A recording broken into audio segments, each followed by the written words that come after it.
Oreo is probably the most popular cookie in the world, but not many people know about its dark secret.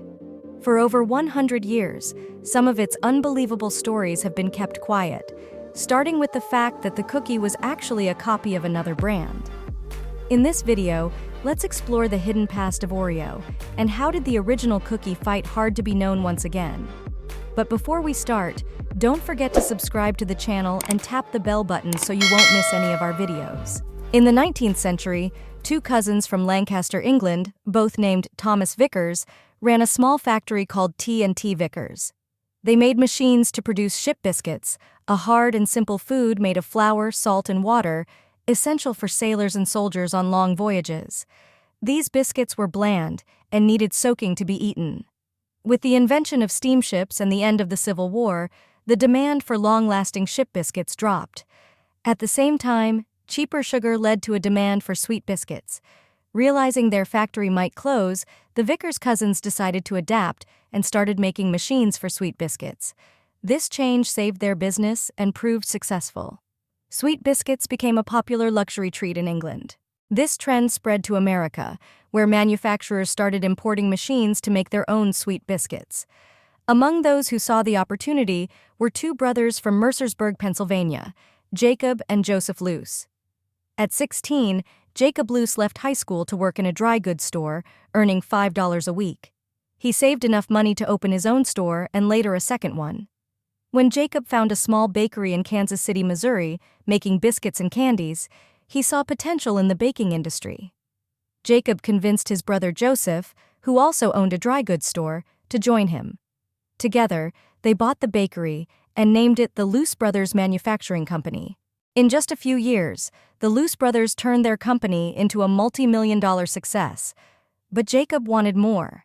He saw how industries like oil and steel were merging companies into conglomerates to become stronger. Jacob hired Adolphus Green, a lawyer who didn't know much about food, to help him create a conglomerate. Adolphus brought together 35 bakeries in the Midwest to form the American Biscuit Company.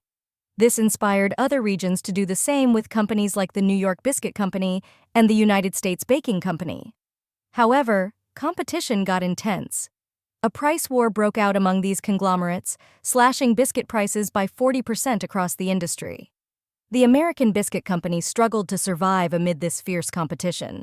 As Jacob's health declined, he had to step down as president of the American Biscuit Company due to illness. He went to Europe to recover, leaving Joseph in charge. Joseph grew tired of the fierce competition with their rivals and decided on a bold move, merging with the New York Biscuit Company and the United States Baking Company. From his sickbed in Europe, Jacob received the news in a letter and urgently wrote back to Joseph, asking him to reconsider. Despite Jacob's pleas, Joseph, with Adolphus's help, successfully merged the companies. This created the biggest baking company in America, known as the National Biscuit Company, later renamed Nabisco. But Joseph realized his mistake. Adolphus had not only handled the paperwork, but also positioned himself as president of Nabisco, leaving the Luce brothers as mere board members. Jacob, feeling powerless, focused on recovering and planning his next move. After Jacob's health improved, he and Joseph reconciled and teamed up with businessman John Wiles to start a new company, the Luce Wiles Biscuit Company. Meanwhile, Adolphus expanded Nabisco with a game-changing invention, the inner seal package. This innovation used waxed paper inside a cardboard box to keep biscuits fresh and protected during shipping. It replaced the old method of storing biscuits in barrels, which often led to breakage or spoilage. Nabisco's new packaging allowed them to distribute biscuits nationally while ensuring they stayed fresh longer. Their first packaged biscuits, named Unida, marked their entry into the market. To compete with Adolphus, Joseph knew he needed something unique. He decided to create a new product that Nabisco didn't offer, a sweet treat that would later become known as a cookie. At the time, cookies were considered a luxury for the wealthy. Joseph focused on making his cookies both delicious and affordable for everyone. After several unsuccessful tries, he opted to incorporate chocolate into his cookie recipe, which was a trendy new ingredient in America.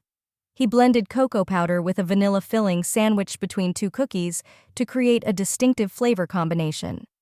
Using an advanced machine from T&T Vickers, Joseph could produce up to 80 cookies per minute, each adorned with patterns like a laurel wreath and Oreo Daphne flowers.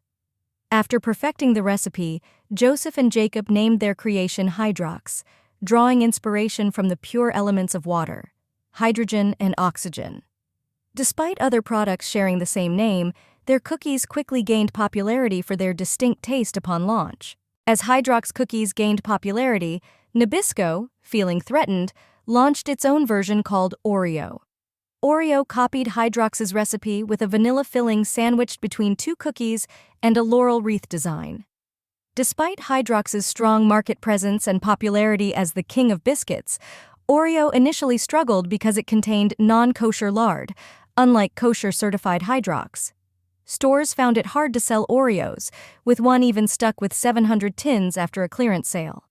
Adolphus Green, determined to compete, discovered through market research that consumers enjoyed twisting Oreos before eating them. This twist-and-eat ritual became the focus of Oreo's new marketing campaign, aiming to turn a simple habit into a fun tradition. The Luce brothers built a successful baking empire, even creating the largest factory of its kind, second only to Nabisco in size. However, their journey was marked by tragedy. Joseph's death from heart disease and Jacob's sudden passing left their partner John to face Nabisco's strong Oreo campaign alone, which hurt their business. As time passed, Luce Wiles changed its name to Sunshine Biscuits. However, they struggled while Nabisco's Oreo gained more popularity.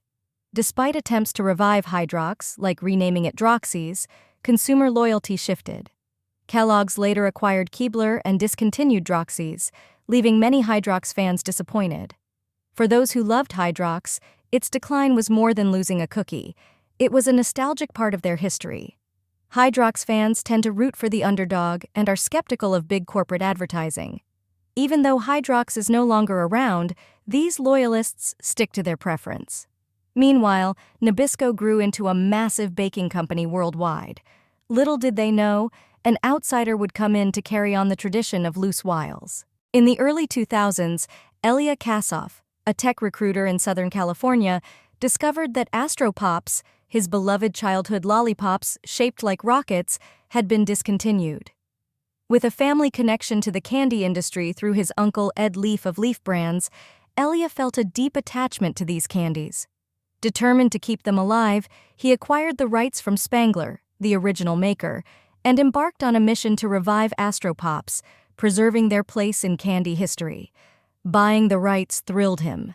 This success inspired him to bring back other nostalgic treats under the Leaf Brand's name, including Hydrox cookies, which he found had been discontinued due to poor management decisions. Many fans, like Elia, eagerly awaited their return. But there was one significant challenge. Kellogg still owned the Hydrox trademark and was reportedly selling crushed bits mixed into other products like ice cream.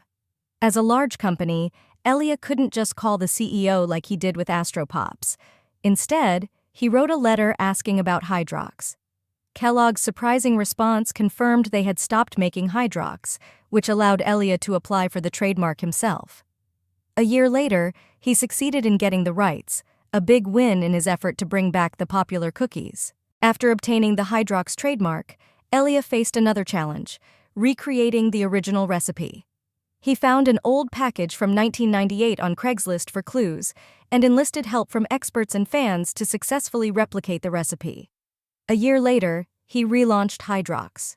Meanwhile, Nabisco, now Mondelez, encountered issues, including controversy over Oreo's ingredients and production moves.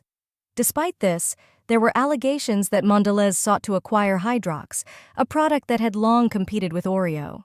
After successfully relaunching Hydrox, Elia saw it gain popularity with sales hitting $500,000.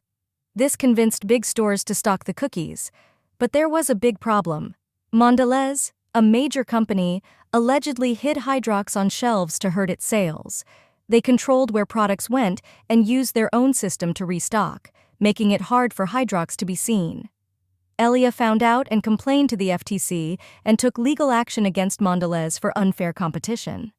Others came forward with similar stories, showing a tough side of retail competition and raising questions about fairness in the market. Despite Mondelez denying the allegations, Elia is steadfast in his efforts to ensure fair treatment for Hydrox, which is now sold on Amazon. Despite Oreo now branding itself as the original, Elia persists in producing Hydrox. In conversations, Elia stresses the significance of following one's passions. Finding something you genuinely enjoy is essential. When you're passionate about your work, you naturally put in your best effort, going above and beyond. Challenges won't discourage you because you believe in what you're doing. Success comes from staying dedicated and passionate, rather than solely focusing on making money. This is the story of an American invention that gave birth to the world's best-selling cookie and the individuals who battled corporate giants to preserve its legacy. If you want more videos like this, don't forget to subscribe to the channel and click the notification button to stay updated on the latest.